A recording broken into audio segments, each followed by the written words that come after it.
Ассалаумағалейкум қазақ елі, бұл жобалаушы архитектор Ындыбаев Ринат. Бүгін видеода мен сіздерге тарихта ежелден бері ірі өзгерістер жасап келе жатқан және болашақта да жасай беретін құбыр жобалаушылар жайлы бар білгеніммен бөлісемін.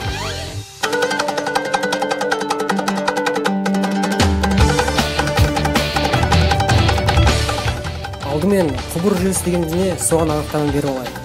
Құбыр желісі дегеніміз газ тәрізді және сұйық заттарды және сұйылтылған массаларды тасымалдауға арналған инженерлік құрылым. Оны жасайтын мамандарды құбыр жобалаушылары дейді. Яғни орысша проектировщики по трубопроводам және құбыр инженерлері, орысша инженера по трубопроводам.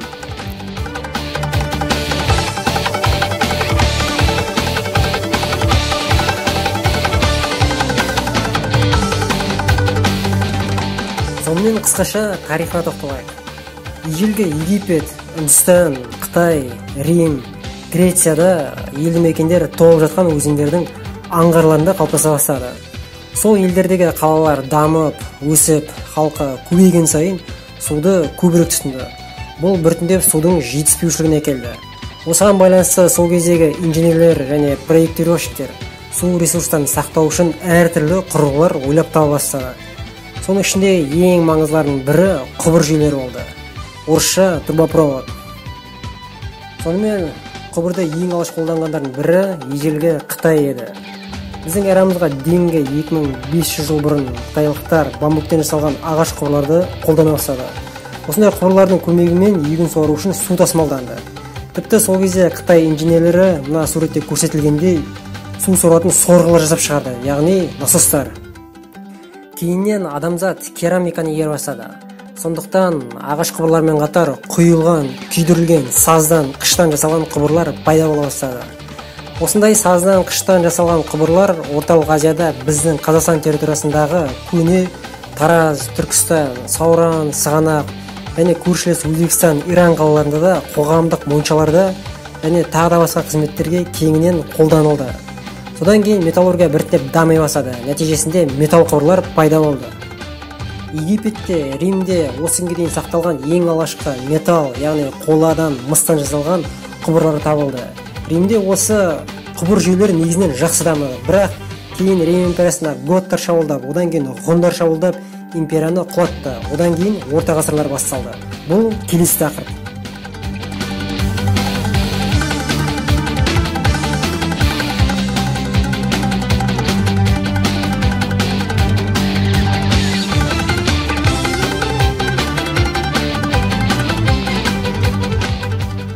Сонымен орта ғасырдағы Еуропаға келейік. Орта ғасырлық Еуропа біздер кинода көріп жүргендей емес. Егер тарихтан хабар бар адам болса, оны жақсы біледі. Орта ғасырда осы әсіресе Еуропа елдерінің гигиенасы өте төмен болды.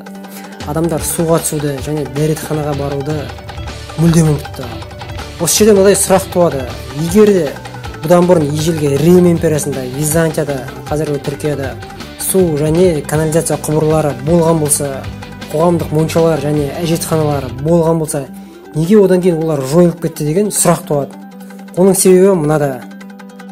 Оның бірінші себебі, сол кездегі зерттеушілердің айтуы бойынша ең алғашқы оба ауруы, яғни қара өлім, орысша черная смерть, дәл сол қоғамдық моншадан бастап таралды дейді.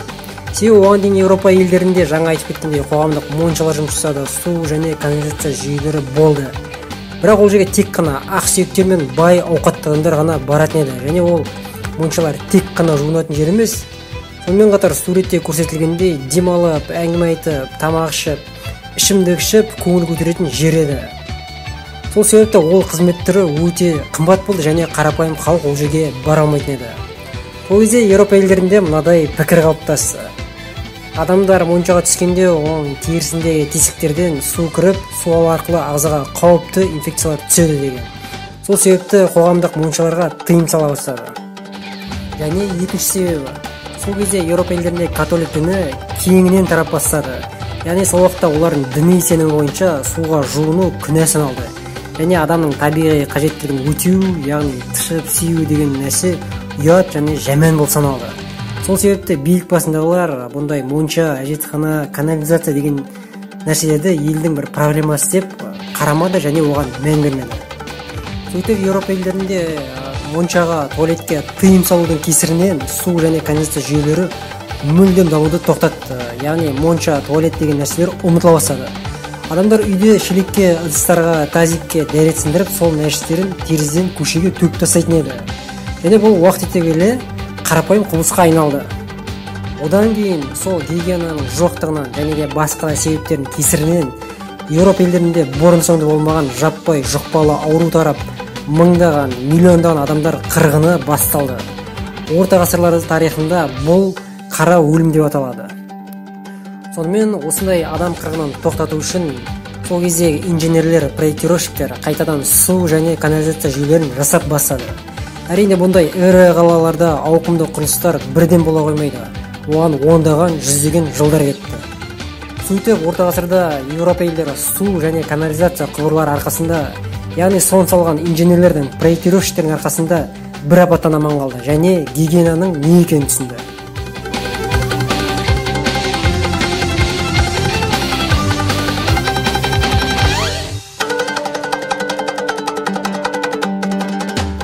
Енді жаңа ғасырға келейік. 1863 жылы әйгілі орыс ғалымы Дмитрий Иванович Менделеев мұнай мен мұнай өнімдерін айдау үшін құбырларды пайдалану идеясын ұсынды, яғни трубопровод.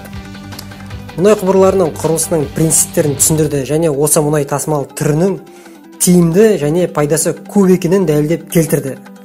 Және осыны Ресей патшалығына ұсынды. Яғни Бакудағы мұнай кеніштеріндегі мұнайды теңіз портына дейін бөшкелермен емес, мұнай құбырлары арқылы жеткізуді ұсынды. Ұсыныс қабылданбады. Бірақ осы идеяны 2 жылдан соң алғаш іске асырған американдықтар еді.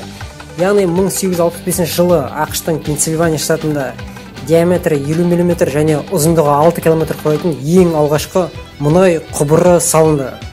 Оны салған сол уақытта ақш-тың ең ірі мұнай компаниясы Standard Oil'дың иесі Джон Дэвисон Рокфеллер еді. Сол кезде оның әйгілі Standard Oil мұнай компаниясы өте қарқынды жұмыс жасады. Мұнайды көп өндіргені соншалықты, ол мұнайды әдеттегі темір жол арқылы тасымалдау мүмкін болмады. Және Джон Рокфеллерге қастасқан конкуренттердің бірі оның мұнай компаниясын құлатамын деп темір жол тасымалын қымбаттатып жіберді. Бірақ Джон Рокфеллер бәрібір үдей ұтылмады. Себебі енді ол мұнайдың көп бөлігін бұрынғыша темір жолмен емес, мұнай құбырлары арқылы тасымалдауды шешті.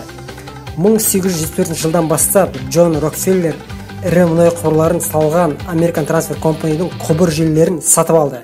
Бір жылдан кейін ол тағы да басқа да ірі мұнай құбыр желілерін сатып алды. Содан кейін небәрі 6 жылдың ішінде, яғни 1880 жылға қарай ақш-та мұнай өндірісінің 95% Джон Рокфеллердің қолында болды. Сол кездің өзінде Джон Рокфеллер Америка құрама штаттарында жалпы ұзындығы 6400 км құрайтын мұнай құбырлары, 20 000 скважина, 5 000 темір жол цистерналарына иелік етті. Ал оған 100 000-нан астам адам жұмыс істеді. Яғни осы мұнай құбырларын салған инженерлер мен проектировщиктердің арқасында Джон Рокфеллер әлемде номер 1 және ең бай доллар миллиардері атанды.